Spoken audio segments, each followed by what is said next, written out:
Oh man, I had one hell of a day today. And generally speaking, my Friday and weekend would have begun a long time ago.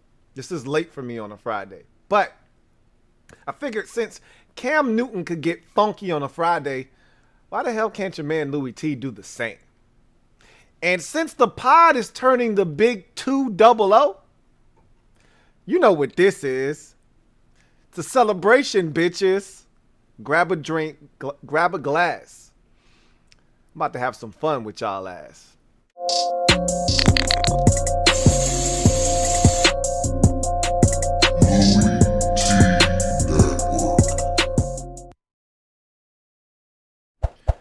Who else could it be? To meet your man, Louie T. Welcome to the 200th installment of the LouieTeeNetwork podcast. I, of course, am your set man, Louie T. Thank you for joining me. The big 200 for the pod. I talked about this last episode. Man, I didn't think we would get here at one point. Feels good to get here, and there are many more of these in store for us in the future. So I don't want to spend too much time on it, but 200 is a milestone, just like 300 will be a milestone, and 400 and so forth and so forth. So before we get to any of the chicanery tonight, because there's going to be plenty of chicanery tonight, TJ Watt, remember we talked about that situation? I said, man, it's a little bit of posturing on the part of his agent. Really don't think this situation is going to go crazy. You were hearing, really negative words being used, like this situation could turn ugly and things of that nature. I was like, I don't really see the Steelers. When have the Steelers allowed a situation to turn ugly with a player that they truly love? I mean, yes, Le'Veon Bell, Antonio Brown, those situations turned ugly, but those players were a huge part of the situation turning it ugly. Like TJ Watt's not that guy. He's more Troy Polamalu and Ben Roethlisberger and Hines Ward. He's more of Steelers royalty than he is those other guys that allowed situations to turn ugly in Pittsburgh. It's like, I don't really buy it. But I think it is posturing on the part of his team, his being TJ Watt's team, to try to get more money and get the Steelers to come to the table with a serious offer. Well, that happened. TJ Watt is a very, very rich man. Okay, 4-year, $112 million extension, 80 of it guaranteed. What did I tell you? The guarantees are the most important thing of any contract. Don't believe the hype. That 112 sounds great. It's a big number. The agent was actually pissed, told TJ Watt, don't take that deal. We could get more. And he's right. He could have gotten more. But TJ Watt's like, I don't need more. You just told me I'm getting a $112 million extension with 80 of it guaranteed. He marched into the office of the Steelers and said, we're taking the deal. And I feel like more players should take control of their situations like that. Most players hide behind the status quo line of, I'm going to let my agent handle all of that. No, you can handle that. It's your situation. If you think that's enough money for you to live off of, if it's enough for you and your family, if you're comfortable somewhere, don't let a situation go beyond the point of no return because you want a couple extra dollars because your agent tells you you can get more. If you're satisfied with the deal, you like it there, you want to stay there, and this is more than enough money for you to stay there, take the deal. That's what TJ Watt did. And I'm happy for him. I'm glad the Steelers got this rectified. And one of the best pass rushers in the league is locked up for the next 5 years in Pittsburgh with the Steelers. 71% of that deal, of that extension, is guaranteed money. Money. Money. That's how you do it. I've talked about guys getting 55 and 60. That number is creeping up. Guys are getting more and more guaranteed dollars. That's how I would do it. You're not going to get Kirk Cousins contracts where they're fully guaranteed, but you get the next best thing. TJ Watt just did that by getting a deal that's roughly around 71% guaranteed. Good for him. That's $28 million per year annually on that extension. Yikes! Zoinks! Scoop! That's quarterback money, man. But I told you, it's those who throw the football and those who go and get the guys that throw the football. Those are the ones that make the most money in the league, and you're starting to see that.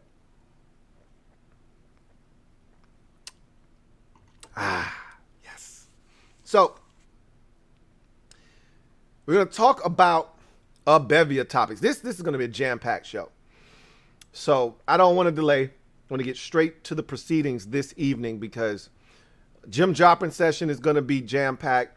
Thursday night leftovers, man, I got some delicious leftovers from last night's doozy of a ball game. And then I got to give you my money picks. Oh, man. Got to do it. Got to give you the money picks of the week. So, lot to take in and digest. Let's get to the proceedings this evening. You know what it is.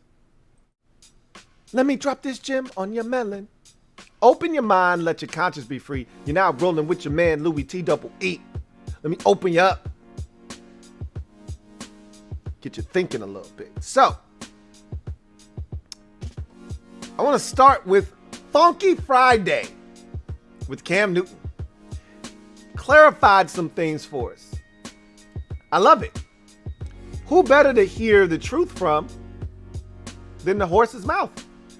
Don't let everyone else come up with a narrative. Don't let everyone else tell their story. You tell your story. And that's exactly what Cam Newton did today on his YouTube channel. And apparently this is a thing he does every Friday. He calls it Funky Friday. I wasn't aware, but checked it out because he talked about his departure from New England and how he was surprised. Let me start by saying this. I enjoyed the episode. He had his dad on the show with him on this particular Funky Friday episode. And I get it. It's your dad. You love your dad. You know, you can tell that his dad had a heavy influence on his life. He dresses like his dad. You know, he probably moves like his dad, but my God, his dad would not let him get a word in. Like, Pops, I get it. It's your son. You want to defend your son. You don't like how people have been slandering your son in the media. And maybe this was his dad's first opportunity to really get all of this off of his chest. It sounded like it was. He said, I've been waiting to unload this for years. So this was probably Pops' first opportunity to get at the media. And I get it. And if you don't have kids, you don't understand. But when you do have kids, you'll understand that you don't want anybody attacking your offspring. So I get where Pops is coming from, but I'm like, Pops. At the time that I watched the video this morning, it had 34,000 views. I said, Pops, I can assure you, none of the 34,000 people, including myself, showed up to hear you talk. We want to hear from your son. We want to hear his story. We want to hear his side of the New England Patriots saga. Look, I'm telling you, you'll have plenty of time to express yourself and talk on this episode. But when Cam's trying to explain what the hell happened, I don't need you interjecting and wanting to give us the angry black man speech that you say you're not, but you're coming off as you're an angry black man. And I get where he's coming from. I just want to hear from Cam. Can he finish his entire thought without you cutting him off? And then he goes to something else and he doesn't finish the story that he was going to tell us. Let him finish. Anyway, I digress.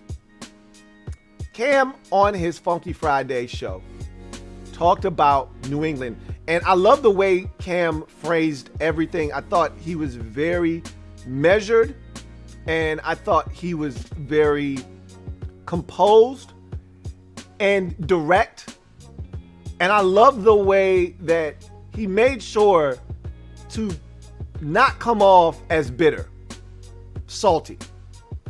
You know, he made sure that everyone understood Patriots were nothing but respectful to me. Enjoyed my time there.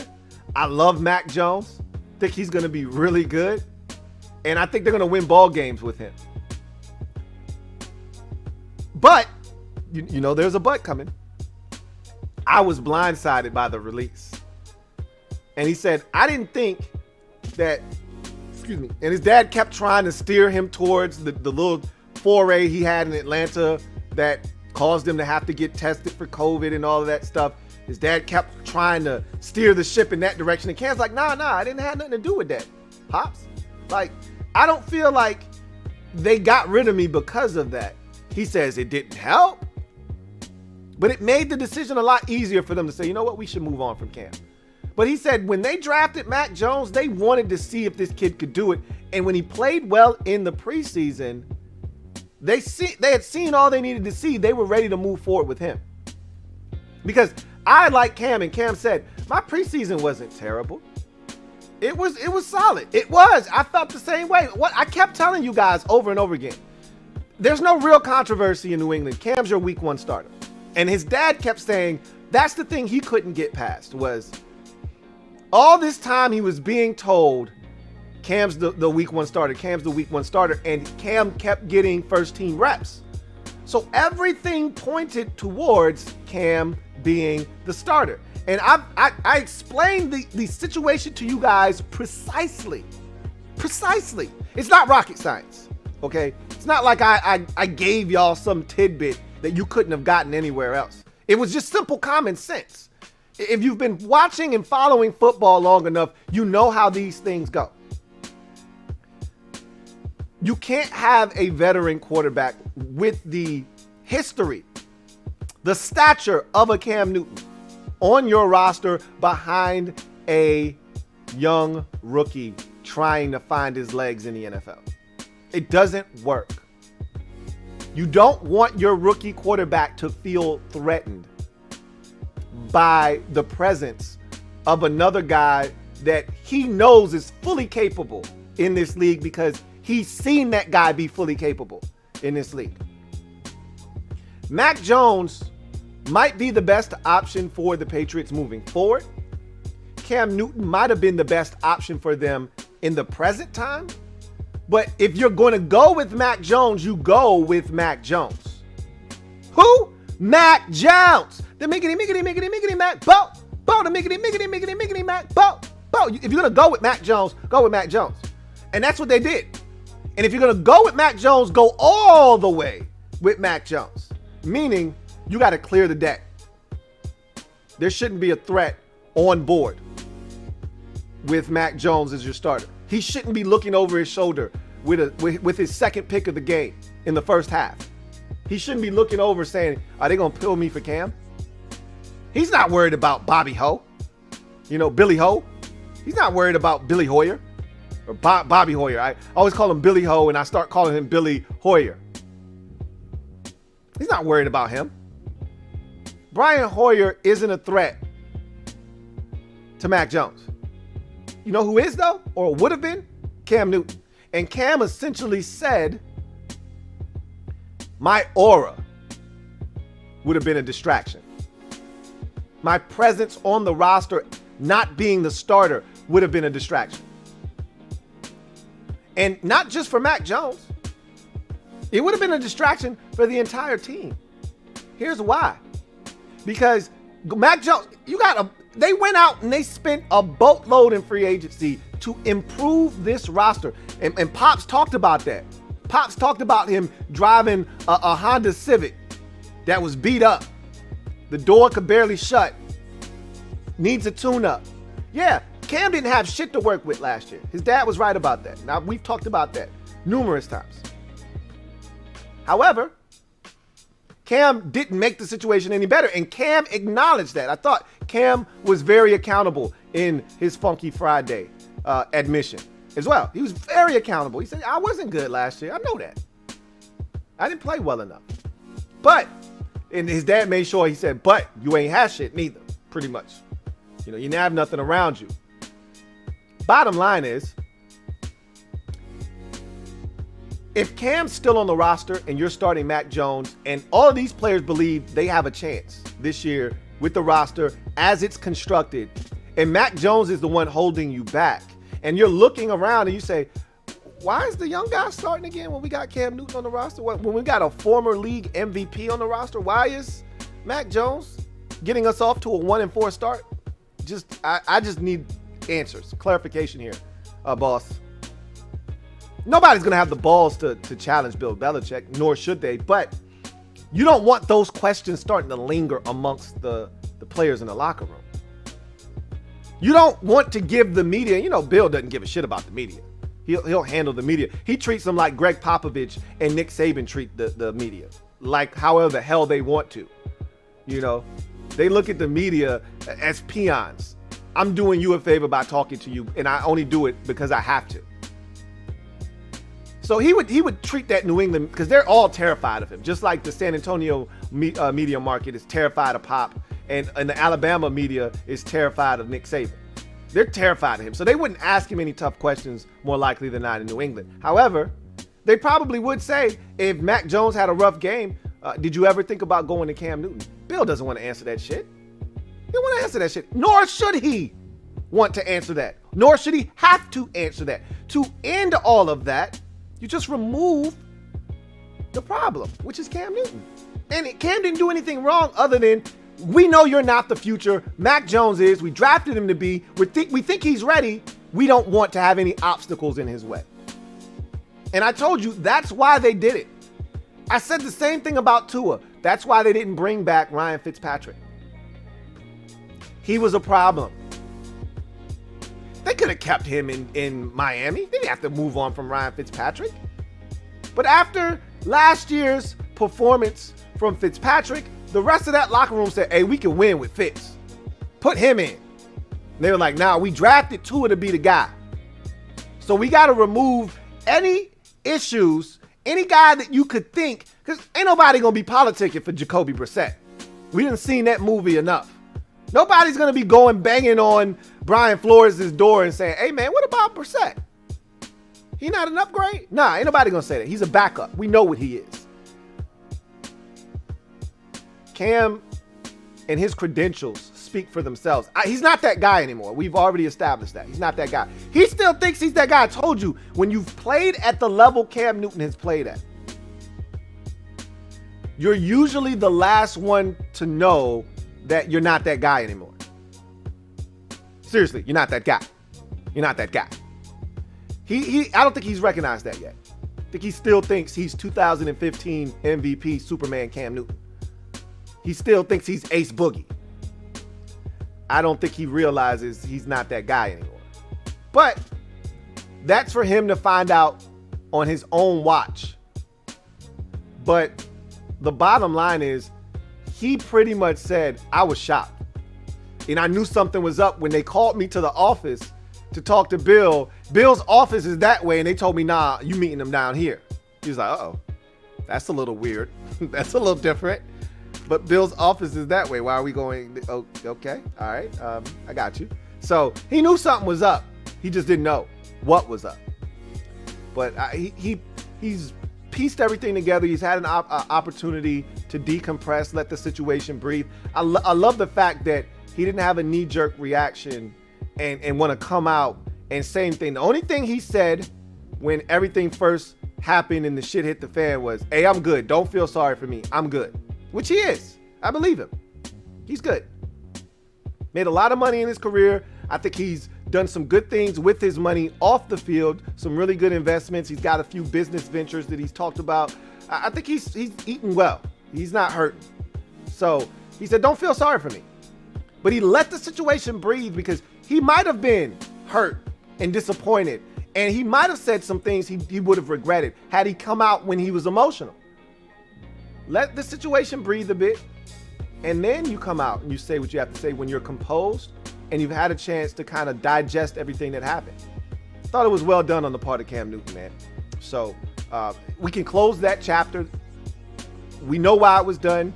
There's no animus there.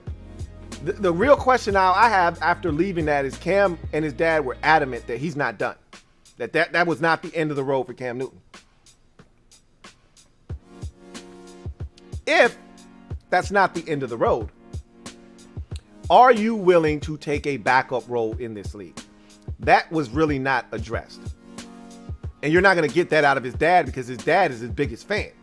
So his dad thinks he's still 2015 Cam Newton as well. So none of them are thinking in that capacity. You would have needed a mediator. You would have needed a host, someone that would ask him a tough question like that.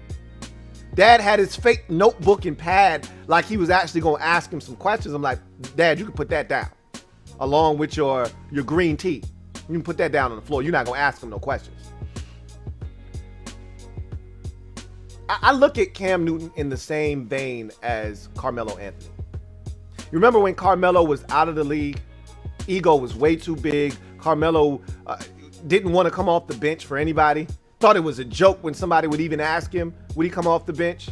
Then I remember when he got to OKC and they asked him, would he be willing to come off the bench? And he said, you know who I am? I'm Carmelo Anthony. Come off the bench? What kind of question is that? Like, he was incredulous that someone would even ask him to come off the bench.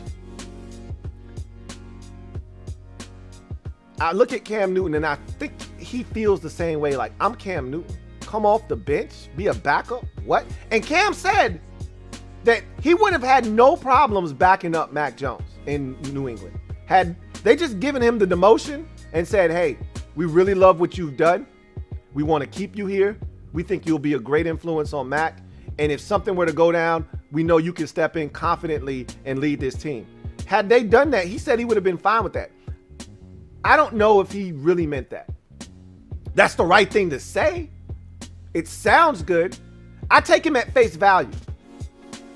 When a man tells me something, unless you've lied to me in the past, I got no reason to believe you're not telling me the truth. So I take the man at his face value and at his word. He said he would have been willing to do it with no problems. Okay, I believe you. In the back of my mind, I'm saying, I don't believe you. We need more people. We need more people. But the man said he was going to do it. Okay. At the end of the day, I thought it was well done by Cam. I enjoyed it. I thought he got his point across eloquently, and he came off as a guy that wasn't bitter and still wants to play. We'll see if that happens. I surmise, barring some kind of catastrophe somewhere like Houston, which I was having a conversation with my buddy today, and I was like, dude, there's no reason. Like, I said Houston's the perfect place for him, but Houston right now is a road to nowhere. And so for me, if I'm the Texans and Tyrod Taylor, it's not a matter, I've said this already, and I hate to be that guy, but Tyrod Taylor's track history, it pretty much says that this guy's not going to play all 17 games this season. So at some point, they're going to need to turn to Davis Mills, the 4th round pick out of Stanford. Or was it the 3rd round pick? Either way, I think it was the 4th round pick. At some point, they're going to turn to Davis Mills. If I'm the Texans, I don't need to call up Cam Newton. My season isn't going anywhere anyway. I'm not winning 11 games this year. I'm not even winning 7 games, more likely than not. When Tyrod Taylor gets hurt. No, that's mean. If Tyrod Taylor gets hurt, all right, and he's a 7.5 sever, I gotta stop. If Tyrod Taylor gets hurt, if I'm the Texans, I need to find out if Davis Mills is any good. Can I build around Davis Mills, or do I need to start making preparations for drafting a quarterback number 1 overall next year?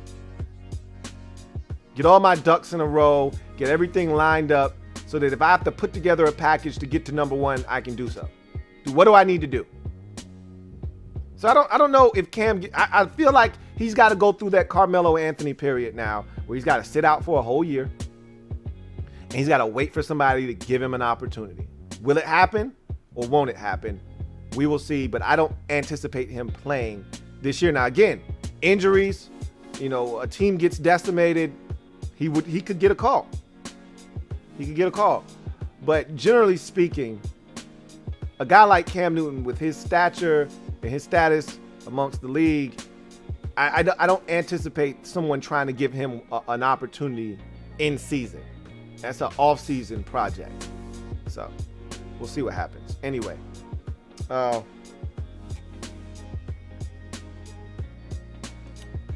the other part of the Gem Droppin Session, the Ravens. Oh man, poor Baltimore. Wah, wah, wah, wah. They had a mean, and I mean a mean confrontation and run-in with the injury reaper. My goodness.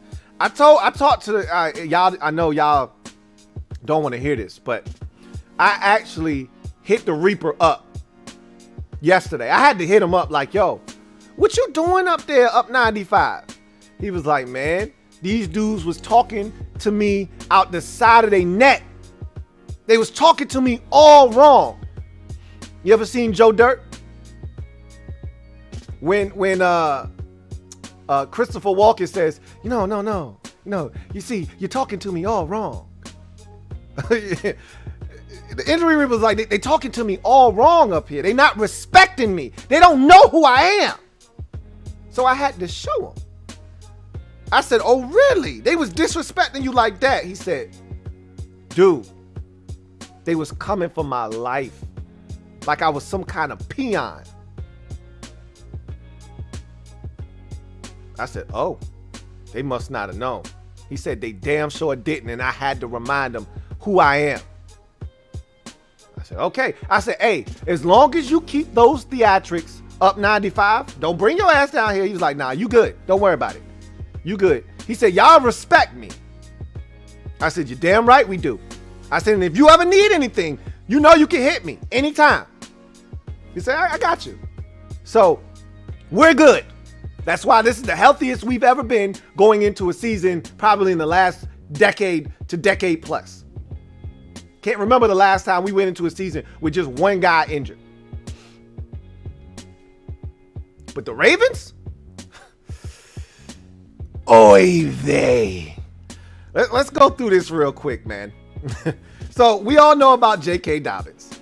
This has been, first of all, this has been an entire offseason. As a matter of fact, I wasn't going to do this. But I'm going to do it. Because y'all got to understand how bad this is for the Ravens. I was just going to give you the particulars of all the guys that got hurt recently that were household names. But no. I'm not even going to do that. I'm going to chronicle the entire timeline. ESPN did a beautiful job here in an article written by Jamison Hensley. Beautiful job of outlining a timeline of events with the Ravens and injuries this offseason. So let's go through them quickly. All right. Injury Reaper causing all types of havoc. You would have thought his name was Hurricane Ida. July 27th, on the night before the first full team practice of camp, Gus Edwards and quarterback Lamar Jackson test positive for COVID-19. Because they are unvaccinated, Edwards and Jackson must quarantine and miss the first 10 practices. On the 29th of July, in the second practice of camp, wide receiver Marquise Hollywood Brown injures his hamstring and is out for the rest of camp and returns 32 days later. On August the 2nd, wide receiver Miles Boykin hurts his hamstring and is eventually placed on injured reserve to start the season. He is expected to return in October. The very next day, August the 3rd, guard Kevin Zeitler injures his foot and is sidelined for 13 days. August 6th, 3 days later, cornerback Jimmy Smith goes down to the ground after being in tight coverage against tight end Mark Andrews. Smith is carted off the field with a sprained ankle. He is out for 33 days. August 10th, rookie wide receiver Rashad Bateman tears his right groin making a cut against Marcus Peters on a one-on-one drill. He undergoes surgery and is placed on injured reserve to start the season. The expectation is Bateman comes back in early October. August 17th, Cornerback Marlon Humphrey suffers a mildly strained groin when he turns to stay in stride with wide receiver Jalen Moore on a deep route. He is sidelined 15 days. Next day, August 18th, in a joint practice at Carolina, defensive end Derek Wolfe is knocked back on his back in a collision. A projected starter, he is yet to return to practice and was listed on this week's injury report with a back and a hip injury. August 21st, 3 days later, inside linebacker L.J. Fort tears his ACL in the Ravens preseason game at Carolina, which is using synthetic field turf for the first time. His foot got caught in the turf out there. It's unfortunate, said head coach John Harbaugh. He was their special teams ace and one of their prime backups at the linebacker position. He was the only player at the linebacker position over the age of 26 on their roster, so they don't have any more veteran presence at the linebacker position. The next day, or the next week, 7 days later, August 28th, we all remember this. This is when it seemed like a lot of this started, but as you can see, it started way before then. J.K. Dobbins tears his ACL after taking a direct hit on his knee in the third preseason game versus the Washington football team. Cornerback Jimmy Moreland puts a shot on him and tears his ACL. Harbaugh later laments after the game, quote, "I just wanted to get the offense one series, just to be together. I'll get over it, but I'm not going to get over it right now," closed quote. September 2nd, in his second practice since returning from an ankle injury, running back Justice Hill tears his Achilles.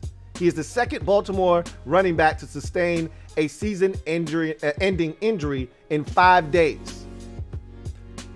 So you see where this is going. The Ravens then work out Le'Veon Bell and Devontae Freeman and eventually sign both to the practice squad.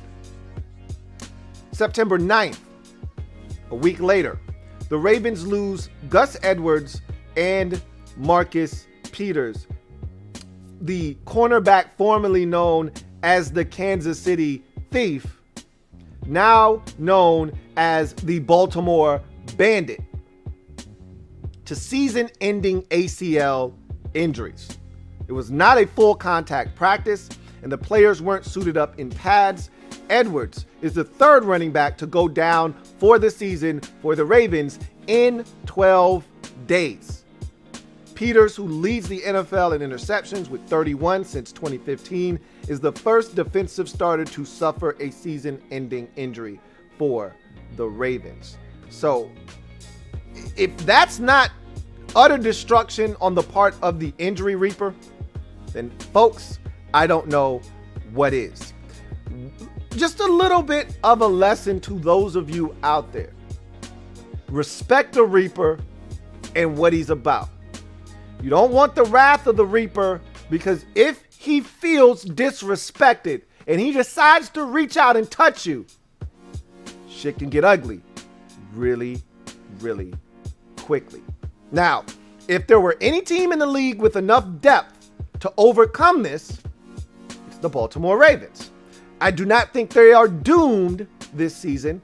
It prompted them to not only sign Le'Veon Bell to the active 53-man roster, they also, and I said this when he was released, if you recall, about 2 episodes ago, when Latavius Murray was cut loose by the Saints, I said Baltimore would be the perfect place for him, but I said they just signed Le'Veon Bell, so they probably don't need him. Now, with the injury to Gus Edwards, they do need him, and they did sign him, and I think the Ravens will be perfectly fine with L. Bell and Latavius Murray, among other guys. It's going to be a veteran group, a little bit more veteran than they would have liked, but I think those guys can get them through with Lamar Jackson's legs as well. They still got their tight ends. They still got Samuel Watkins, Hollywood Brown. They'll be fine. You know, Bateman will eventually be back. Miles Boykins will eventually be back. They'll eventually get a lot of these offensive guys back in the fold. They still got most of their defensive guys. We'll see if they can hold it down. I'm not jumping ship yet, but boy, they're being tested. They're being tested Big time. So that is the Gem Droppin Session for today. We're going to take a quick break, get a word from one of our sponsors, come back on the other side. You are tuned in to the 200th installment of the LouieTeeNetwork podcast. I will see you guys on the other side. I want to take this time to thank Manscaped for sponsoring the LouieTeeNetwork podcast. Fantasy football draft season is upon us. It's time you put the PP back in PPR league with the sponsors of today's show, Manscaped. The leaders in below-the-waist grooming just launched the new Performance Package 4.0. Don't neglect your balls like the Packers front office has been neglecting Aaron Rodgers. Join the 2 million men worldwide who trust Manscaped and get ready for kickoff by going to manscaped.com, getting 20% off plus free shipping with the promo code LouieT. This will help you tame that Troy Polamalu in your pants. If you're grooming below the waist, the Performance Package 4.0 is an essential purchase. And good news for all of our international listeners out there, their life-changing products are now available in Canada, the UK, across Europe, Australia, South Africa, and even Singapore. Inside the Performance Package 4.0, you'll find their Lawnmower 4.0 trimmer, Weed Whacker ear and nose hair trimmer, Crop Preserver, Ball Deodorant, Crop Reviver toner, Performance Boxer briefs, and a travel bag as well. First scheduled for liftoff, new Lawnmower 4.0 trimmer. This spaceship is here to guide you on a journey to trim your balls, body, and even your A-gap. Don't want to fall prey to that double A-gap blitz. This 4th generation trimmer also features a cutting-edge ceramic blade to reduce grooming accidents thanks to their advanced skin-safe technology.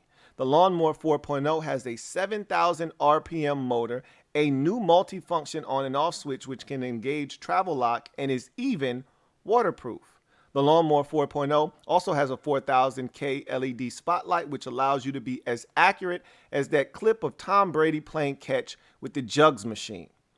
The Performance Package 4.0 also includes the Weed Whacker. It's like having Derrick Henry run through those tough nose and ear hairs. The Weed Whacker is also waterproof and uses a 9,000 RPM motor-powered 360-degree rotary dual blade system. This ear and nose hair trimmer provides proprietary skin-safe technology which helps reduce nicks, snags, and tugs in those sensitive holes. Pause. Don't forget to use the Crop Preserver Ball Deodorant and their Crop Reviver to help your little bench warmers be on their A game while feeling the sun's heat. Manscaped even threw in 2 free gifts to their Performance Package 4.0, the Manscaped Boxers and Shed Travel Bag as well. Get 20% off plus free shipping with the promo code LouieT at manscaped.com. That's 20% off plus free shipping with the promo code LouieT at manscaped.com. If your significant other is nagging you about how much time you put in your fantasy team, you might as well gift them some beautiful balls with Manscaped. And trust me when I tell you this, your balls and your significant other will thank you. Welcome back to the 200th installment of the LouieTeeNetwork podcast. I just needed to remind you guys of something real quick just in case you forgot. The champ is here. The champ is here. Championship strap in the back just in case you forgot. I'm that guy. Yeah, I am that guy. Real quick, got some super chats before we get to these yummy scrumdiddlyumptious Thursday night leftovers. Let's get to some of these supers real quick. And big shout out to the mob, MOBB stand up. We in the building as always. Big ups to my guy Davey Thomas for being the first in the comment section and for being a member of the MOBB. Davey, stand up. You definitely in the building. Also, always a big shout out to my guy Brian Say, who always holds the kid down. You are the true MVP, Brian Say. Thank you for being one of the most loyal members of the mob. Super chat here from Davey Thomas. Thank you for the super chat. Greatly appreciate you, and for being a member of the MOBB, who writes, congrats on the big 2-0-0. Feels good, feels good. Yes, it does. Peace and blessings to you moving forward, and great wishes to our boys this season. Mob, stand up. I will toast to that, Davey. Cheers. Indeed. Indeed. Got another one here from Jason Rogers. Thank you for the super chat, Jason Rogers. Greatly appreciate you. AKA Uncle J. Happy 200th, Louie. Thank you. Says, what are your expectations of Brown while Curtis is out? Really just looking for him to do his part, not looking for him to pick up the slack by himself. It needs to be a complete team effort. And honestly, we talk about picking up the slack. What slack? We don't know what Curtis Samuel was going to be for this offense yet. So it's not like Samuel was here last year, had 980 receiving yards, another 300 rushing, and that's 1,200 and, almost 1,300 yards of total offense that's missing from the offense. We don't know what he was going to provide for us. We think we do, but we can't be 100% sure about that. So all in all, just go out there, and when your number is called and an opportunity presents itself, just take advantage of it. That's all I'm looking for from him, honestly. They call the deep ball and you get one-on-one coverage, win. Go get it. That's all I'm asking for. So my expectations haven't been heightened for Dyami Brown. It's just, hey, you know what it is. You're going to have even more opportunities with Curtis Samuel out now. So if your number gets called a lot earlier, a lot sooner than it would have been, and an opportunity presents itself, take advantage. Put yourself on the map. Fat American, thank you for the super chat. Greatly appreciate you. And thank you for being a member of the MOBB. My guy, Fat American, writes, it's my boy, Louie. A wise man once told me, T. Hey, glad to hear from you, Fat American. And appreciate all of y'all chopping it up with me on a Friday night. There's so many different things you could be doing, but you still here kicking it with me, your man Louie T. And that's not something that I take lightly. So I really do appreciate y'all. Captain Spartan 04.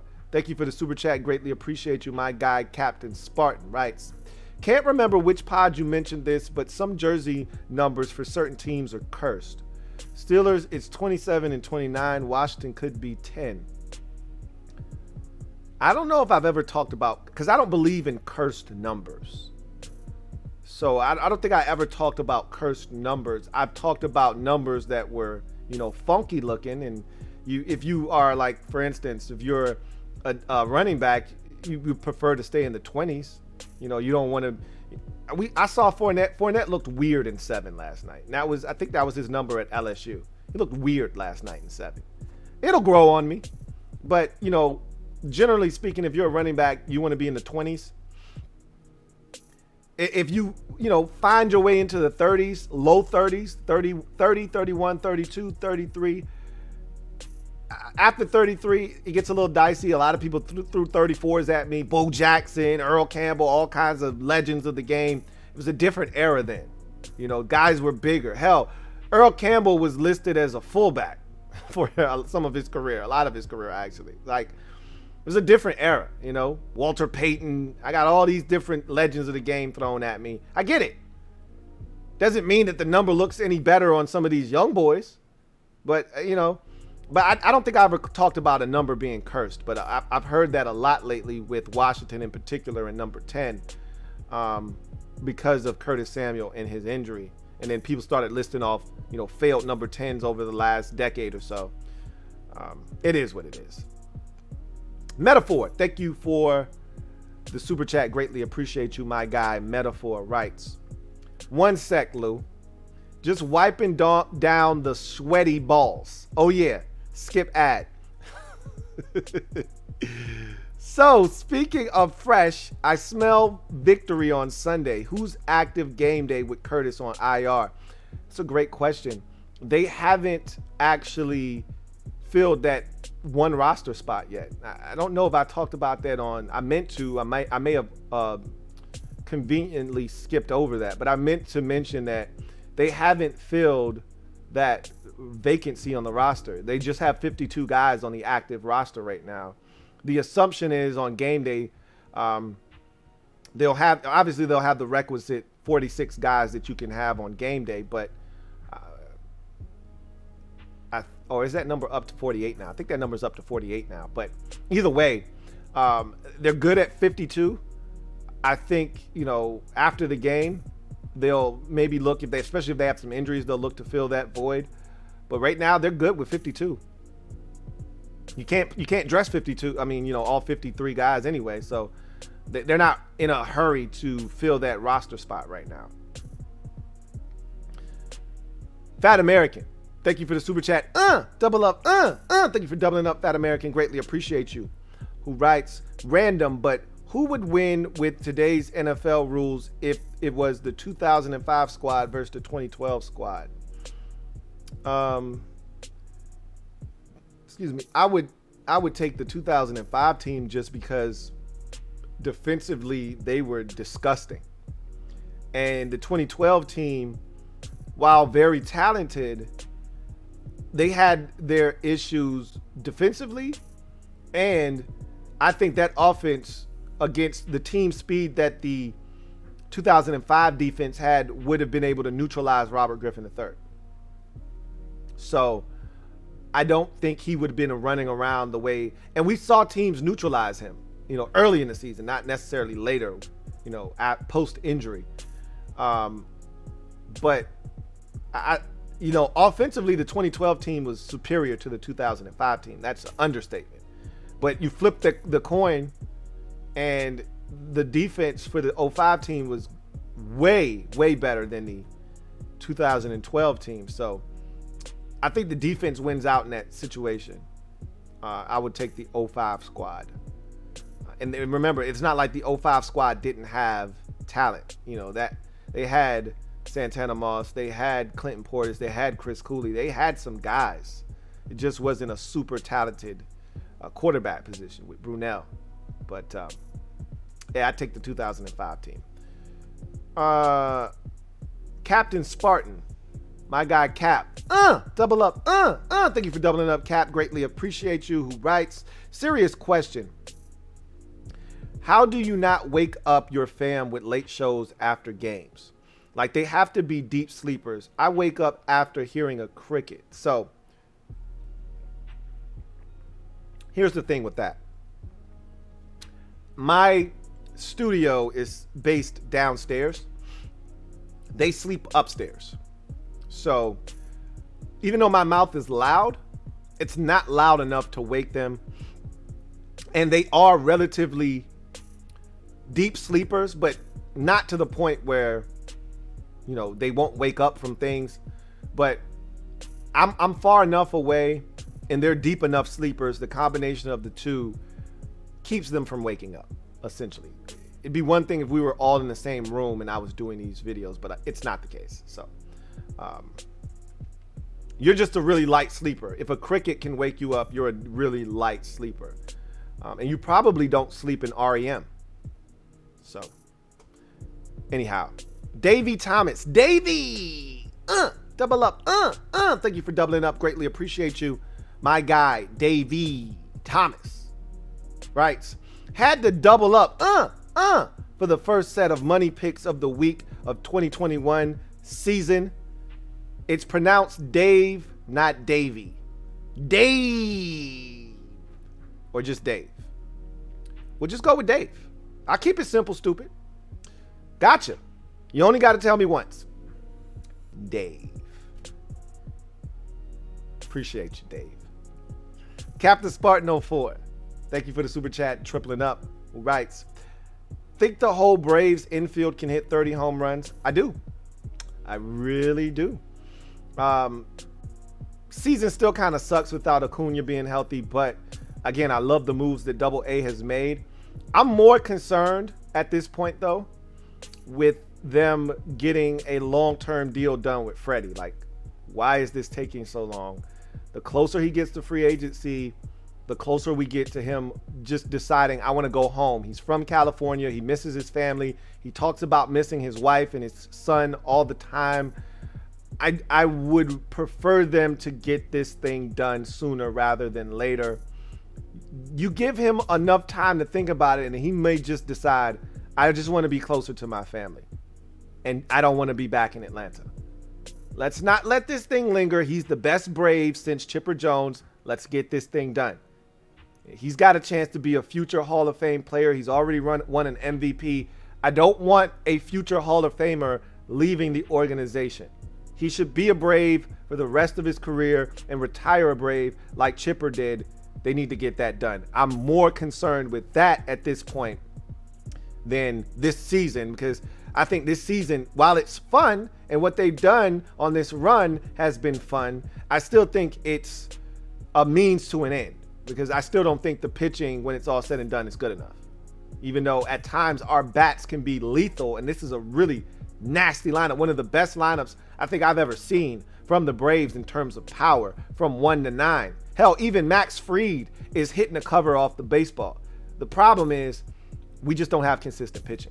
But I could do that for another 30 minutes with you, but that's not why people are here. Washington football fan, WGIL, thank you for the super chat. Greatly appreciate you. My guy, Washington football fan, writes, probably negotiating with Greg Stroman to fill the 53rd spot. Probably not. More likely than not, if they were to bring somebody on, it'd just be elevating a guy from the practice squad, more so than going out and bringing somebody back onto the football team. So they may be, negotiating with Greg Stroman to be on the practice squad, but that would happen after they brought somebody up from the practice squad, which would then free up a spot on the practice squad for you to then go and get somebody to fill that void on the practice squad. But we'll see what happens. Fat American, thank you for the super chat.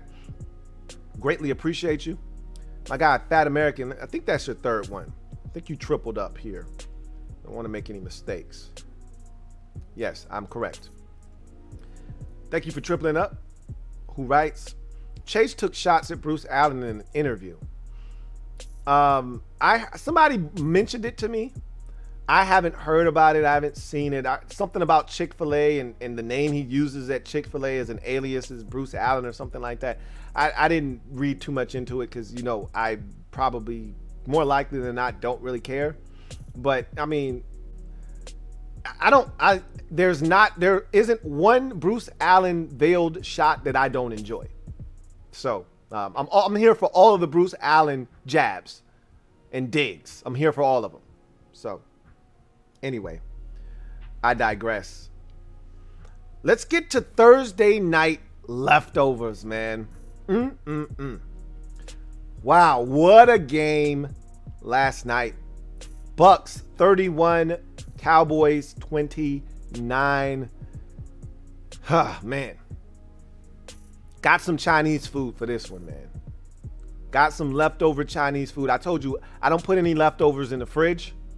So it's room temperature. I don't even need to put it in the microwave. I'm going to just dump it in a bowl. I got my fork ready to go. And I don't do rice. I do the lo mein noodles. So I'm ready to just go in. Got the little broccoli and some carrots and all of that good stuff. I'm ready to devour these leftovers. What says you? What you got in the kitchen, man? Need to put something in the microwave? Hurry up. Because I'm ready to eat. Give you a few seconds.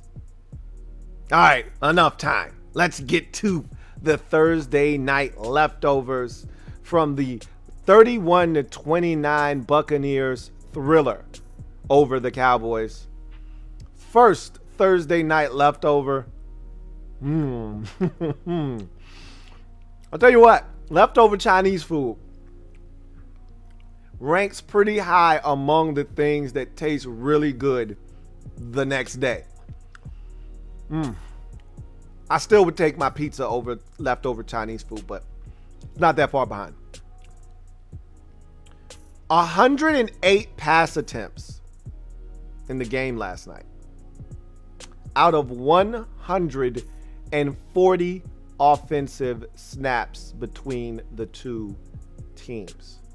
Let me say that again. 108 pass attempts out of the 140 offensive snaps that were run between the two teams combined. So only 32 runs to 108 passing attempts in the game last night. And that's not counting the plays that were negated due to penalty or things of that nature. There were probably more like 150 some odd snaps because there were a lot of penalties last night. 77% of the offensive snaps were passes. Zoinks! Scoob! 782 passing yards combined between the two quarterbacks. 782. 403 for Dak Prescott, 379 for Tom Brady. And get this, of the 140 snaps, not a single one of them featured a fourth down offensive attempt. Think about that in today's NFL, with how loosey-goosey coaches are with rolling the dice. Oh, I'm in no man's land. Too close to punt, too far for a field goal. It's 4th and 3, let's go for it. It's 4th and 1, let's go for it. It's 4th and 4, but I feel like we're rolling on offense. They can't stop us. Let's just go for it. You know how many times that happens during the course of a game where a coach just says, what the hell, go for it. Like, there's no rhyme or reason. Just go for it. To hell with it. Short yardage situation, 4th and 1, 4th and 2. I don't want to punt. Go for it. Not a single fourth down offensive snap out of 140 of them last night. Unbelievable in today's NFL, where you see fourth down conversion after fourth down conversion after fourth down conversion, or attempt after attempt after attempt. You got some teams that they just don't punt. They just rather go for it. To hell with it. We didn't see a single fourth down attempt last night offensively in 140 snaps. Wow. Interesting stuff. What a game. Next leftover.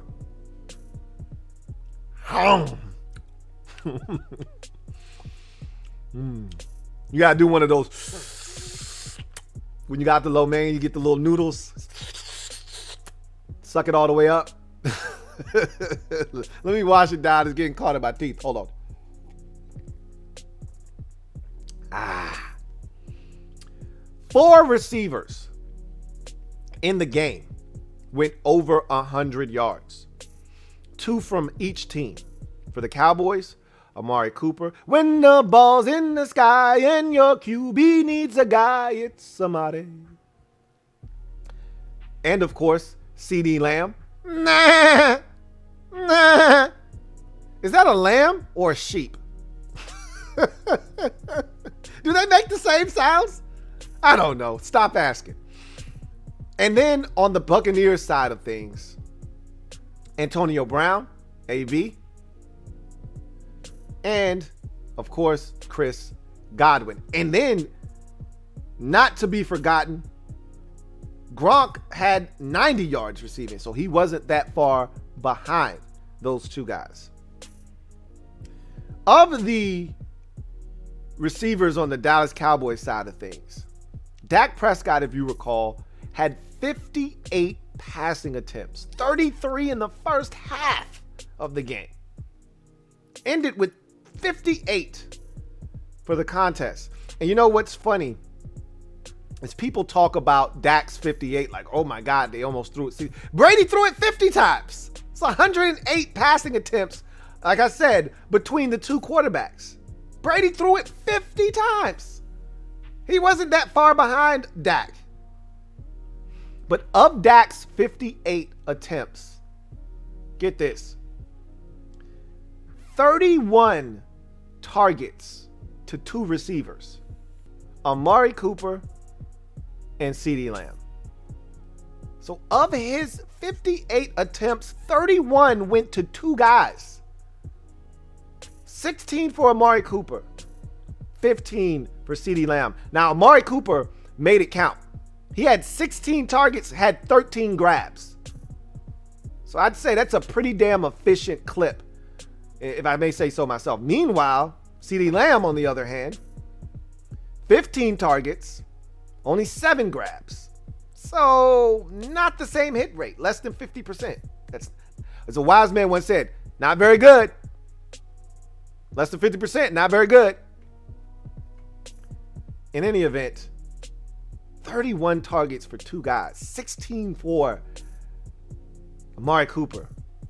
Man, he was good though. He was good last night. That is for sure. Next leftover.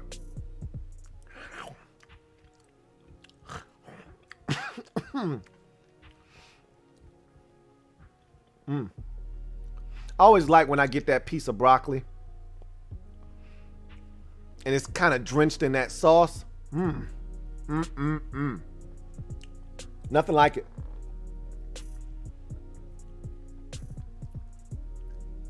Both punters in the game had a net average of 49 yards. Let me say that again because I don't think a lot of you understand just how good that is. Okay. Both punters in this game had net averages of 49 yards. Normally, the net average of the league leader is around 47 for the season.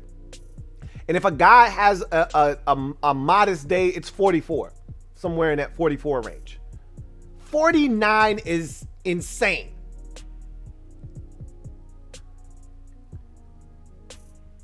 Four combined punts inside the 20 for the 2 punters combined. 3 from Bradley Pinion, 1 from Anger. Bradley Pinion was outstanding, so much so that of his 3 punts that were down inside the 20,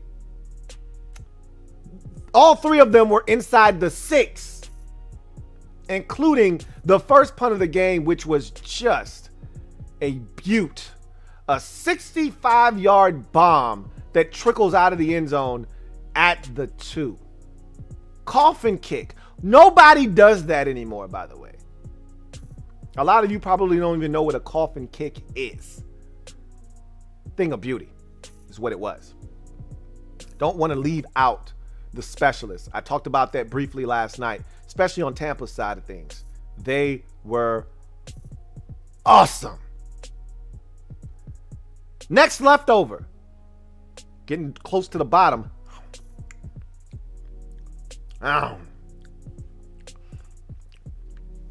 Brady, 300th career start. Most in NFL history. I don't know if there's a great enough appreciation for Tom Brady. And I say this all the time when we're in the midst of watching a living legend play. I always say, kind of bask in this moment. Take it in. Give Brady his flowers while he can still smell them. You may never see this again. Remember how I used to always tell you guys, I know you hated the Patriots, and I said, hey, say goodnight to the bad guy. Because you may never, ever see a true villain in the NFL like the New England Patriots again. Same thing applies here with Brady. And I used to say this all the time with Peyton Manning when he was wrapping up his career. I said, hey guys, don't take him for granted. Acknowledge what Manning is doing. Don't just say, oh, he just threw for another 5 touchdown passes. Don't do that. Acknowledge when Brady does something great. Don't just say that's Brady being Brady. Acknowledge the fact that Brady's being great. When MJ would hit a game-winning shot, we wouldn't just say, oh, that's MJ. We go, man, MJ's the effing man. Did you see that game winner last night, that fadeaway at the elbow? Man, that dude is ridiculous. Do the same thing for Tom Brady. Because you may never see anything like this again, ever. What he's doing is crazy. It's defying all the odds. It's defying modern science. You're not supposed to be playing at this high a level at age 44. He's only a few hundred days away from being the oldest starter in the league at the quarterback position in NFL history. Steve DeBerg, I think, did it at like 44 years old in 230 some odd days or something like that. He made a start. He wasn't the starter. If I said to you right now, Tom Brady plays until he's 50, would you even bat an eye? I wouldn't, which is asinine to think. I grew up in an era where quarterbacks didn't play past like 35. You got to 30 and they were looking for your replacement. They were looking to draft a young guy. Or you were going to get a concussion and your career would be ended and cut short prematurely, like Steve Young and Troy Aikman. You didn't make it to 40, let alone 44.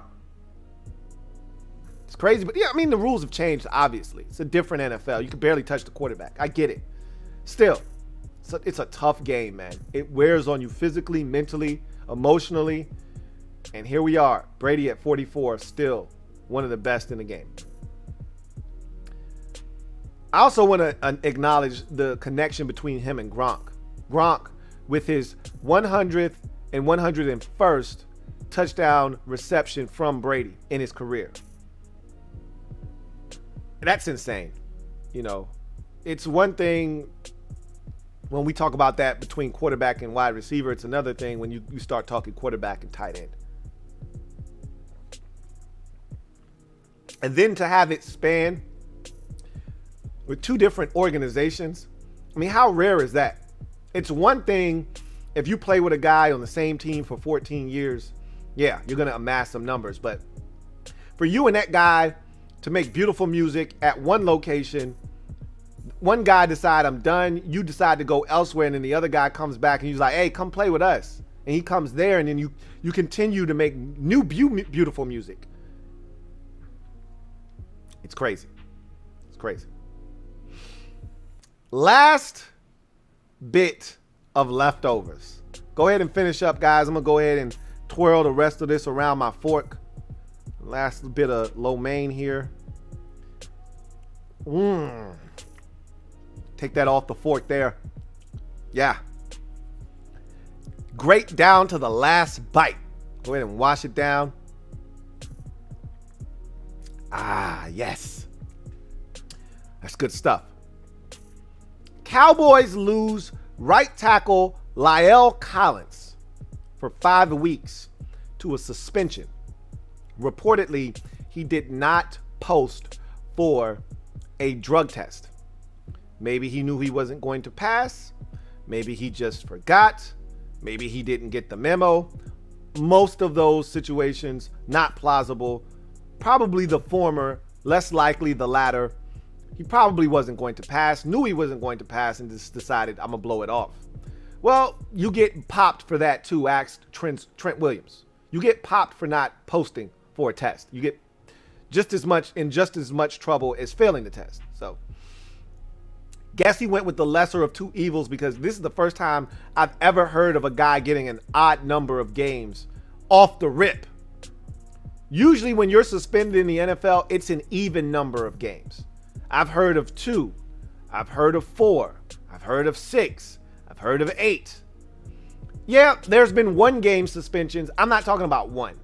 I'm talking about a number higher than 1 that's odd. Like, I can't recall a guy getting just a 3-game suspension in the NFL. Now, I've heard of guys getting a 4-game suspension, appealing it and having it be reduced to 3. But I've never heard of a guy getting suspended and it's 5 right off the rip. Generally, it's 4 or it's 6. So maybe that's a blowing off of a test number. Or maybe the CBA the new CBA changed the number of games from 6 to 5. I don't know. But that's a big blow to the Cowboys offensive line that I thought actually did a pretty good job last night of neutralizing the Buccaneers pass rush. And wide receiver Michael Gallup, who injured himself last night, strained his calf. Going to be out 3 to 5 weeks. That's a big blow to the Cowboys, but not as big as La'el Collins. The Cowboys are loaded at receiver. Between Cooper and CeeDee Lamb and Cedric Wilson, who they can, who came in the game last night, they got guys. They're going to be okay. And you know what? I think this also is going to do for the Cowboys is it's going to give them a peek into the future. Almost like that Hotel.com's commercial. I can see into your future. Michael Gallup is in a contract year. The Cowboys don't want to lose him, but they can't pay everybody. He's more likely than not going to be allowed to leave in free agency. This is going to give them a pretty good look at what life without Michael Gallup looks like. Life after Michael Gallup for the next 3 to 5 weeks will give the Cowboys a picture as to whether they can survive without him or not. If things go poorly, if Cedric Wilson doesn't step up, which I think he will, then they'll say, you know what, maybe we need to reconsider letting this guy leave. But more likely than not, he's going to get big money from somebody else because Michael Gallup's a really good wide receiver. And they'll continue, putting up numbers and points while he's out. And they'll say, you know what, we can go without Michael Gallup. So we'll see what happens. I think that's what's ultimately going to be, taken from this situation for the Cowboys is that hey, we'll be fine without Michael Gallup. We don't have to do anything crazy. So, anyway, that is our Thursday night leftovers. They were just as delicious as the game last night turned out to be. Let's get to a few super chats here before we move on to our final segment of the show.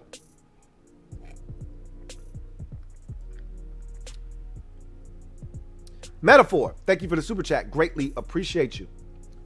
Double up. Thank you for doubling up, Metaphor.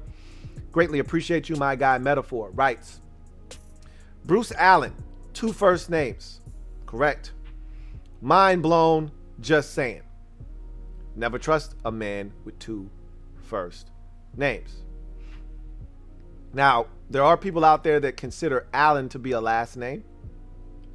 I've heard Allen be a last name quite a bit throughout my life, but Allen for me is a first name. But it could be a last name. So that one is in the eye of the beholder, so to speak. Just saying. Not saying. Just saying. Washington football fan, WGIL. Double up. Thank you for doubling up.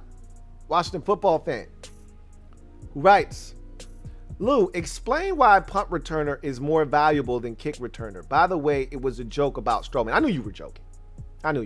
It may not have come off. My pitch and my tone may not have led you to believe that I understood that it was a joke. But I got it. I knew it was a joke. I knew you weren't serious. Anyway, next time I'll make sure you know that I know that it's a joke. I knew you were being sarcastic. But you asked the question, why is punt returner more valuable than kick returner? It's very, very simple. On a number of fronts. One, and this is the most easiest and obvious low-hanging fruit reason. Excuse me again. The league has changed the rules on kickoffs. They moved it up 5 yards. It's easier to have touchbacks. The starting field position on a touchback is now the 25 instead of the 20. There are so many advantages to just taking the ball from the 25 and just going about your business that way. So there are more touchbacks with the ball being moved up 5 yards, and the touchback starting position being up to 5 yards from the 20 to the 25. It's just more advantages to just saying, don't field it. Let it go. Unless it's short, it's not going to land in the end zone, or you are a dominant return man like Cordero Patterson. And if you're not one of those types of guys that are dynamic, just let it go in the back of the end zone. We'll start from the 25. And also the rules have changed about wedges in terms of how many guys can be locked in arms together and, combo blocks and things of that nature. It's much easier. I said all that to say this. It's much easier for kickoff return guys to get down there and make a tackle on kickoff kick coverage. It's a lot easier for those guys to get down there because the rules have changed. You can't have multiple, 3 guys blocking the same guy. You can't have a lot of the things that you used to be able to do. So the likelihood is if you bring it out on a kickoff return, you're not going to get to the 25, which is where the ball would have been put had you just taken the touchback. So a lot of teams instruct their players, if it's not going to land at the 2 or you're not a dynamic return man, just let it go. Just let it go. Whereas with punt returns, 75% of the time you have to field it. You have to field it. And it's at the discretion of the punt returner. Do I catch this one? Do I let it bounce? Do I run up? It's a short kick. If it bounces, it could bounce for 30 yards. Do I go up and catch it and save the field position? These are all things that you leave at the discretion of the punt returner. Is this guy dynamic? Can he field the ball without fumbling? Can he make the right decision? He's got a guy bearing down on him. Will he fair catch it, or will he try to make something happen, get popped and fumble? These are all things that you pretty much leave at the discretion of the punt returner. It is a much more valuable position because on punt, you're going to have more punts in the course of a game than kickoffs. More times than not. That's not always the case. But more times than not, you're going to have more punts than kickoffs.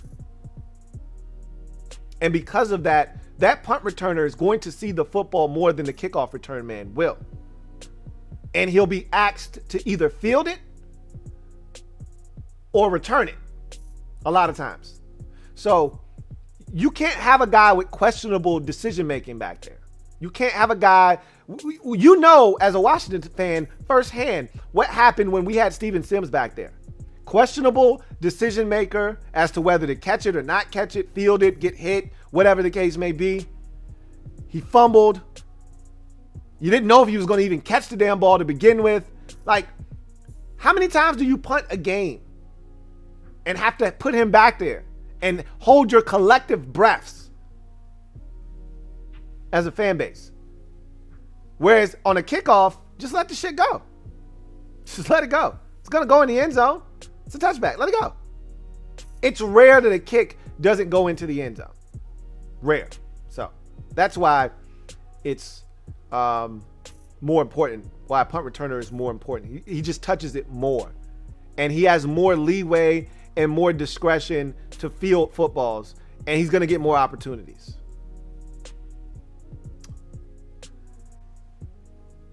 Got another super chat from Captain Spartan 04. Thank you for the super chat, Captain, who writes, last time before the season starts, Creed Humphrey. You got to let that go, man. You got to let it go. You got to let it go.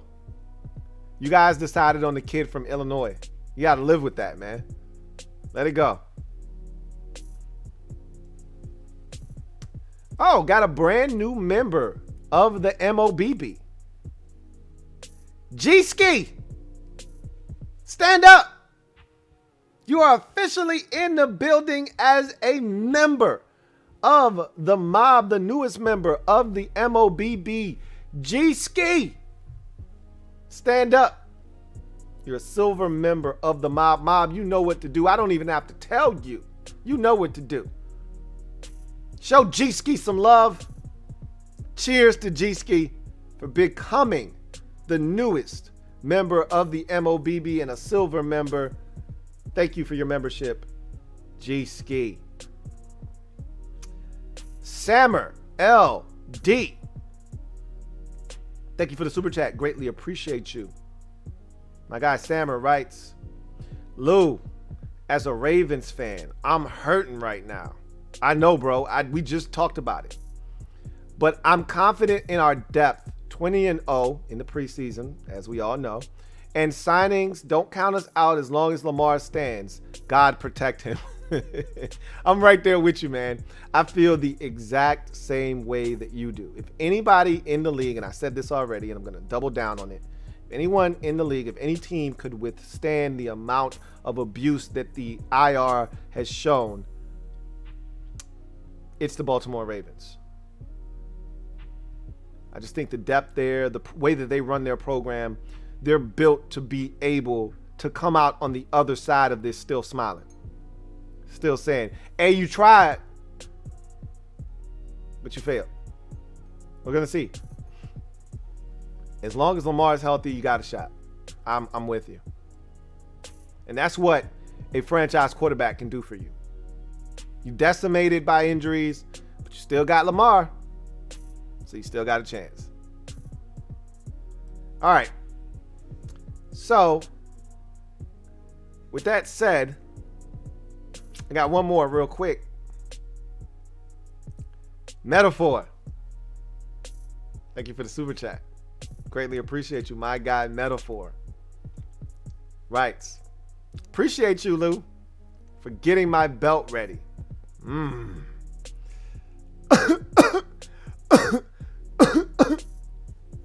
Getting a little smoky in here.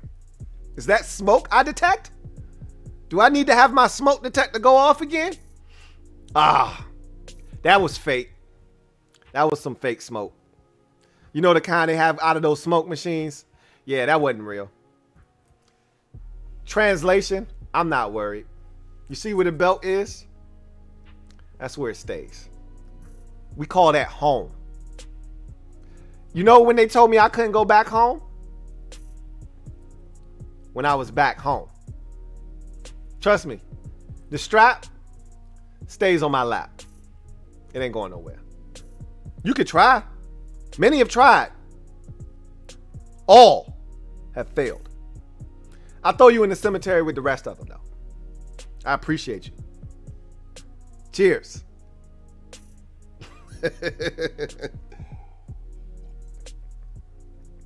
Let's get to my money picks of the week. Yes. I love it. I love it. I love it. I love it.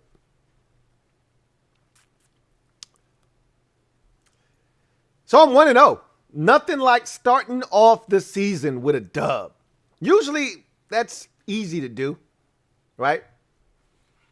But it's not always a guarantee. And I barely got away with the dub by the hairs on my chinny chin chin last night.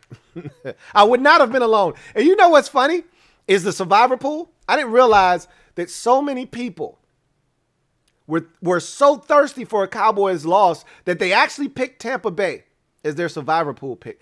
We almost cleared out about 3 or 4 people in the survivor pool alone last night with Tampa Bay. Anyway, I'm off to a 1-0 start, as much of you are. Again, that wasn't a hard one, right? There are only a couple of games that have me a little bazzity this week. For the most part, I'm pretty confident. That's why I got the chip back there. Most weeks, I'm pretty confident. But there are a couple of that could go either way. But that's why they pay me the big bucks. Or that's why I pay myself the big bucks. Because I get shit done when a lot of y'all get scared and run. So, let's get to my money picks of the week. We start with the Seattle Seahawks taking on the Indianapolis Colts. I mulled over this one, man. I spent some time on this one because in my mind, I said, Carson Wentz coming off the injury. Maybe it's premature. Maybe it's not. Colts have some injuries. No T.Y. Hilton. Paris Campbell, is he going to play? God damn it, can he stay healthy? Don't know if he's going to play. He's been limited in practice with an Achilles. So I really don't. Oh, speaking of the Colts, my guy Nyheim Hines. Stand up, Nyheim. New fresh 3-year, $18 million extension for Nyheim Hines, one of my favorite players in the league. Love watching that guy play. Really good player for the Indianapolis Colts out of the backfield anyway. I don't know what to make of the Indianapolis Colts offense. I know their defense is good. But I looked at this situation and I said, Seattle got all of their shit together. They got everybody happy, everybody on one accord. And I looked at it and I said, I made a mistake last year. And when you're one of the greats, you learn from your mistakes. And so last year, week 1, I played it back in my mind. Seattle was on the road at Atlanta last year, week 1. And if you remember, Russell Wilson started out the season red hot, scorching. And he blazed the Falcons in week 1. And I lost that game. And I thought, oh, yeah, Atlanta's going to take care of Seattle at home. No, they're not. I look at this game in a similar light. Seattle's on the road. A lot of people think Indianapolis can win, and they can, but they won't. Give me the Seattle Seahawks to take care of business at Indy. We move on. Drop a little coin on y'all. I got my coins back, man. Jacksonville at Houston. This is another stinker. And, you know, I was talking to my buddy and I had a conversation about the NFL. We do this all the time. The NFL does a great job of making sure that we get to week 4 or 5 and they're not 6 teams that are winless. Because the NFL knows who's going to be ass. They can identify a couple of teams like, okay, we know you're going to be ass, you're going to be trash, you got a chance to stink. You smell like straight cheeks. So what we're going to do is we're going to put you guys against each other. So somebody's got to go. Somebody's O has to go in the left-hand column. Somebody's going to get a win. This is one of those games because Jacksonville could easily start off the season 0-5. And we know the Texans, with the roster that they've assembled of a bunch of veterans, they're not terrible. I think the Texans' ability to not score is going to be ultimately what dooms them with Tyrod Taylor at quarterback. But their roster is not terrible. They're just not good enough to beat teams that are actually good. That said, they could easily start off the season 0-4 as well. So the NFL said, all right, look, just to ease the tension, because Jacksonville and Houston could have played each other for the first time in week 7. And both of them could have been winless at the point of that game. But the NFL said, nah, we're not going to do that. We're not going to do that. Somebody's going to win in week 1. In games like this, you know what it is. First of all, it's family business. You know how the family do it. It's AFC South family business. I generally don't like sticking my nose where it doesn't belong. But when it's 2 funky ass teams and you don't know which way to go, always lean towards the home team. Give me the Texans, man. Don't ask me why. Just do it. Seriously. Do it. Philadelphia at Atlanta. I've told you guys over and over again, I think Philadelphia is going to be bad this year. I can't say that and then go back and start picking Philadelphia to win games. They got to prove to me that I was wrong before I do that. And if a 0-0 has to be offered up, then it will. But I don't, here's the crazy part. I don't think Atlanta's actually all that good. But I think Atlanta's better than Philadelphia, at least right now, while they're healthy. If they stay healthy offensively, they've got a chance to do some damage. I don't love their defense. I don't know how good they're going to be. This is going to be an interesting game. Because if Philadelphia goes to Atlanta and wins, Atlanta really is truly funky. If Atlanta takes out Philadelphia, then you might look at Philadelphia and say, yep, just what I thought. And you can't make those type of assertions after 1 week of football. But we like to do it anyway. I'm taking Atlanta in this game because I just think they're better than Philadelphia. Drop the coin on them. Chargers at Washington. I've already given you this one, so I can give it to you. It's not going to hurt me. I got our boys pulling this one out. I like our chances at the crib. It's not going to be easy, and if we don't do the things that I stated in the Washington Football Nightly video in the keys to the game, then we won't win this game because that's a good Chargers football team. But at the end of the day, I think we're good enough. We're smart enough. And doggone it, people like us. Give me Washington. Steelers at the Bills. Rematch of a game we got on a Sunday night last year. Buffalo took care of the Steelers when the Steelers started off undefeated. Washington beat them, then Buffalo beat them, and then all out of nowhere, the surprise of the year, Cincinnati beat them as well to send the Steelers on a 3-game skid. I think they're going to suffer the same fate. Buffalo offensively just too much for the Steelers defense at this current time. The Bills, man, they're different. They're cut different. Josh Allen is different. That offense is different. They got weapons. The Steelers don't want this kind of smoke. They don't. Now, I like the Steelers' offense, and it could turn into a shootout, but I think the Bills do enough defensively, coupled with the fact that I just don't think the Steelers' defense is good enough to rein in this Bills' offense. Give me Buffalo at the crib to take down the Pittsburgh Steelers. Next up is my sole survivor pick of the week. So we're doubling down on this one. The San Francisco 49ers at the Detroit Lions. I think the Lions have a chance to be the worst team in football this season. Their roster is that bad. I feel like they sent my man Dan Campbell on a kamikaze mission to be fired in 2 years or less. He's the ultimate rah-rah guy, as my buddy said earlier to me. And he's like, I don't even know why he got the job. That's debatable. I disagree with him there. I think Dan Campbell has put in the time and the work as an assistant, as a tight ends coach. He's been an interim coach before in Miami when Joe Philbin was fired. He's put in the work. He's cut his teeth. I don't know if he's head coaching material. He's a walking soundbite. But this, unless they told Dan Campbell when he took the job, Dan, we're going to stink. We're going to rebuild. You're safe. You got nothing to worry about. We're going to give you 3 years of stinking. And then after that, you got to show us something. If they didn't give that man those types of guarantees, I feel bad for him because he's set up to fail and fail miserably. And if I'm the 49ers, I couldn't have asked for a better start to my season other than having this game be at home. But why waste a home game against the Lions when you can go to Detroit and take one from them?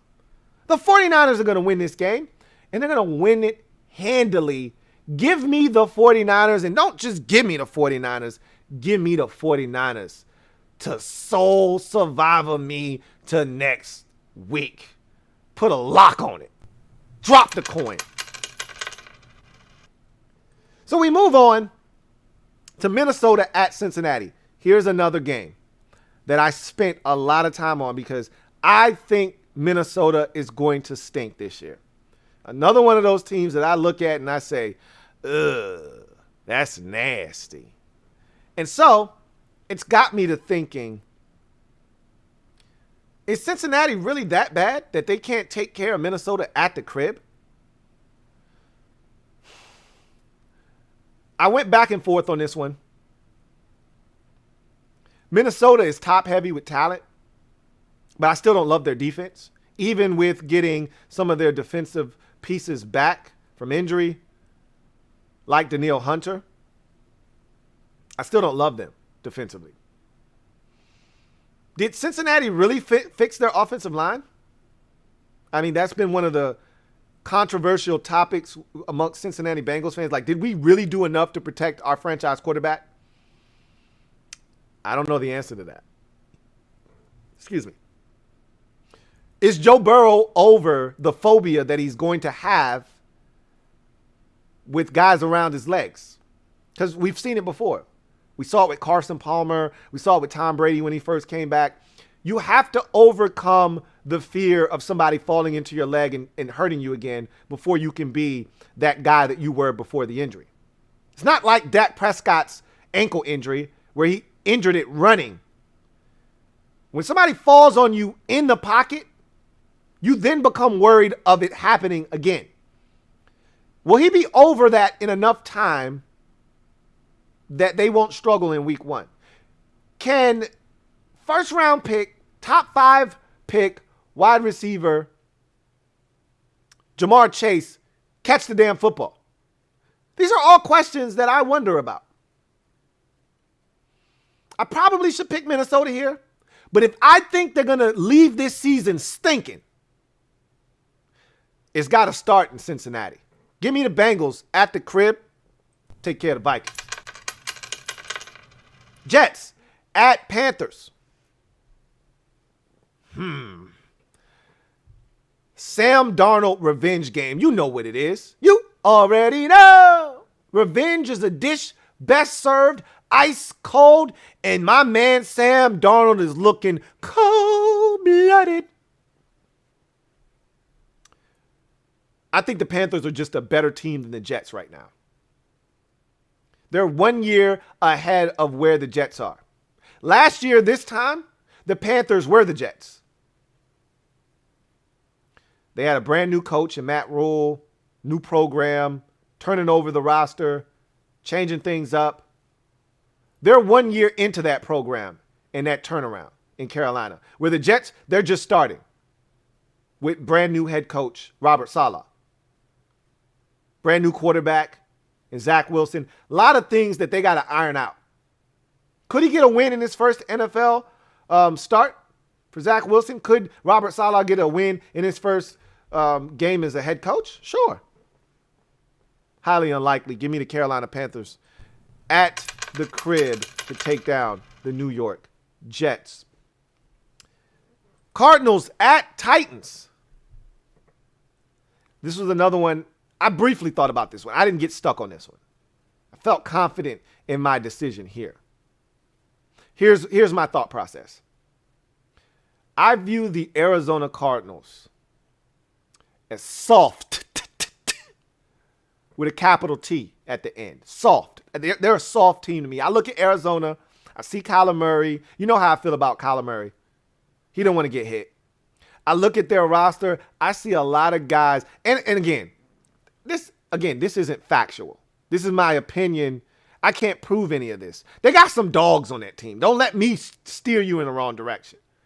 But when I look at the Arizona Cardinals, soft isn't the right word. Finesse. They are a finesse team if I've ever seen one. Meanwhile, I look at the Tennessee Titans. They're not quite Baltimore Ravens rugged.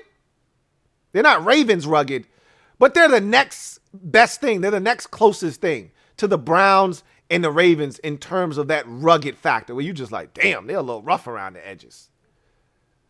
Like, you don't want to walk down that alley. It's Titans waiting at the end of it for you. They're a little rough. Usually the rough and tough and rugged teams dispose of the finesse teams. So I'm going to take the rough and rugged over the finesse. Give me the Titans over the Cardinals.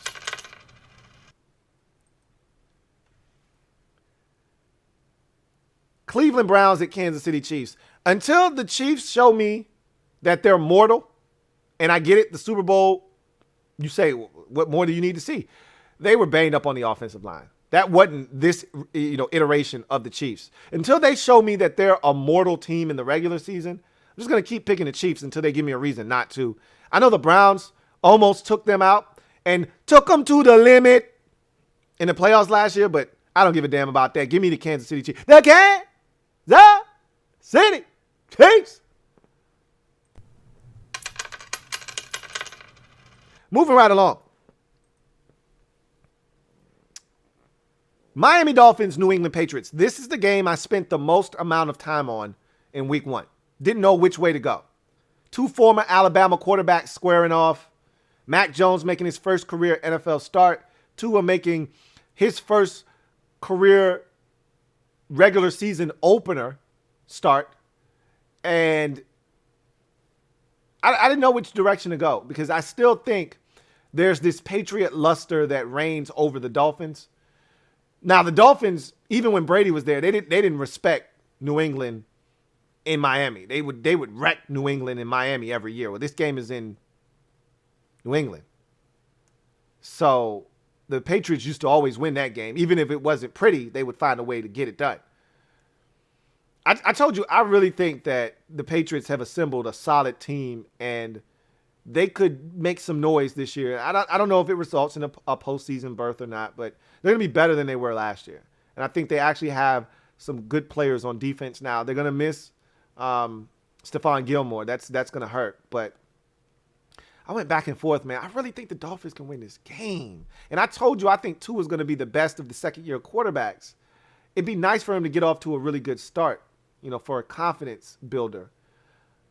I just don't know, man. They gave us a repeat of week 1 from last season, Patriots-Dolphins in Foxborough. Patriots held on. In that game, it wasn't pretty. It was gritty, but more importantly, it was a dub. I think they ultimately won that game 21-11. Ryan Fitzpatrick had a chance late in that game to give them the lead. He throws a pick in the red zone. I just think the Patriots are too much, man. I'm going to give them the nod. I might regret that. That's one of the few games that I could see myself regretting going back after we break it down on Monday. But give me the Patriots at the crib. Denver Broncos at the New York Giants. The G-Men. Saquon Barkley looks like he may play in this game. All signs point to him playing. They're feeling good about him. I don't care. I'm more invested in this Denver Broncos defense with Vic Fangio. And, I'm a Drew Lock guy, but Teddy Bridgewater is the right man for the job. Not going to make a ton of mistakes. Going to take what the defense is giving him. If plays are there to be made, he's going to make them. I like the Denver Broncos in this spot. I think the Broncos have a chance to be good this season. If Teddy Bridgewater stays healthy, if that defense is as advertised, and they stay healthy with the skill position players that they have, they're arguably the fastest offense in all of football. I don't know how you go against the Denver Broncos. Give me the Broncos on the road to tame Saquon Barkley in his return to the field, and it should be on a limited basis, you would think, and do enough to rattle the cage of Daniel Jones, get the dub on the road, and head back to the Mile High State. Give me the Broncos. So that means Washington would be alone at the top of the division at 1-0, for those of you keeping score at home. Green Bay at New Orleans. This one would have been a game to think about briefly had this game actually been in New Orleans in the Superdome, where it was supposed to be. Raucous crowd. You never know what could happen. The dome is different. This game's being played in Jacksonville due to Hurricane Ida. And that is enough for me to think that New Orleans doesn't have a chance in hell in winning this game. Give me Green Bay to take care of the New Orleans Saints. And then Sunday night football. The Bears at the Los Angeles Rams. We will get a look at SoFi Stadium with people actually in it. Hey, how about that? We've seen this movie before, Bears and Rams. We've seen it when the Bears have been at home and they've stymied the Rams' high-octane offense. We've seen it when the Bears have been too inept offensively to do anything and lose, like last year on Monday night, with Nicholas Foles at the helm. This isn't the same Rams, however. This Rams is equipped with a borderline elite quarterback in Matthew Stafford.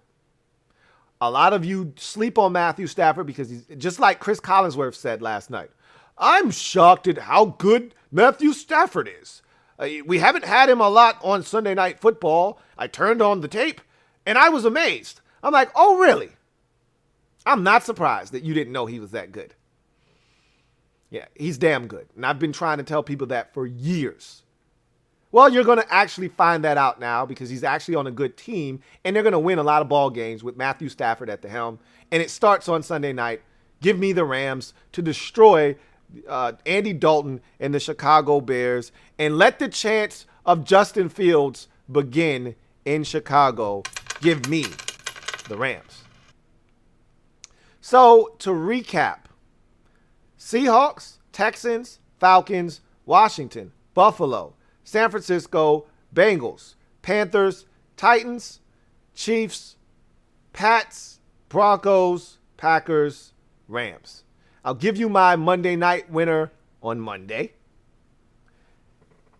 As for my breakdown, I always like to have 5 or less road teams. Anything more than 5 would be uncivilized. You're now in that dangerous territory. I got 4 roadies. That's just the way I like it. That's the way, I like it. That's the way, I like it. Ooh. I feel really good about this sheet. And I tell you this all the time. It ain't many times I don't feel good about this sheet, or any sheet for that matter, but I feel really good. This feels, and it's 16. All right, it's all 16, so I'm giving you a mean 16. This feels, this smells, this tastes like a 13-3, 14-2. Dandy. Feels like I'm cooking up crack. We'll see if that's the case or not. So that's going to do it for me. Your man, Louie T, on the 200th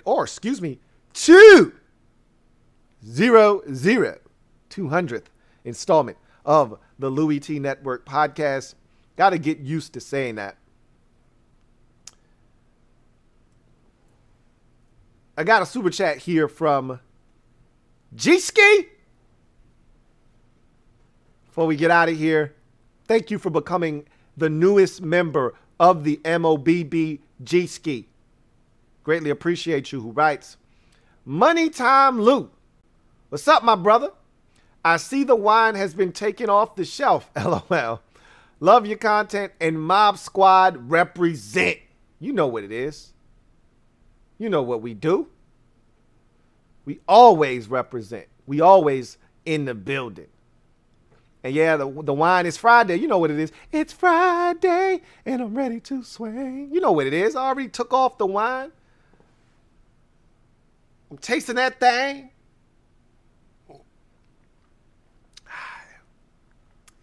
And it's damn good.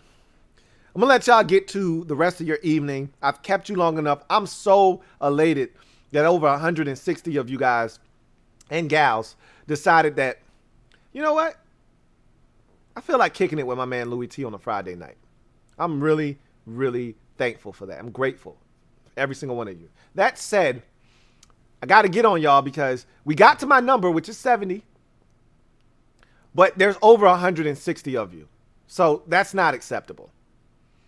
Sorry, not sorry. I'm going to need y'all to hit that subscribe button if you haven't already done so. Hit that notification bell so you don't miss a thing. But more importantly, at this juncture, because most of you are probably already subscribers, hit the like button, man. Let's get this thing to 100 before we get out of here. So if you haven't hit the like button, please do your man Louie T a huge solid and bless the like button on the way out. So with that said, I am going to get out of here. If that Thursday night game is any indication of what's in store for us on Sunday, we're in for a treat. Bart Scott. Can't wait. Until then, I'm your man Louie T signing off. Enjoy all of the college football on Saturday, and I'll see you guys on Sunday. Hopefully, we're talking about a Washington win. Whether we are or not, you'll still see this face all up in your space. Get off the bench and get in the game and kick it with me, your man Louie T. Until next time, you guys have a good one. God bless. And Good night.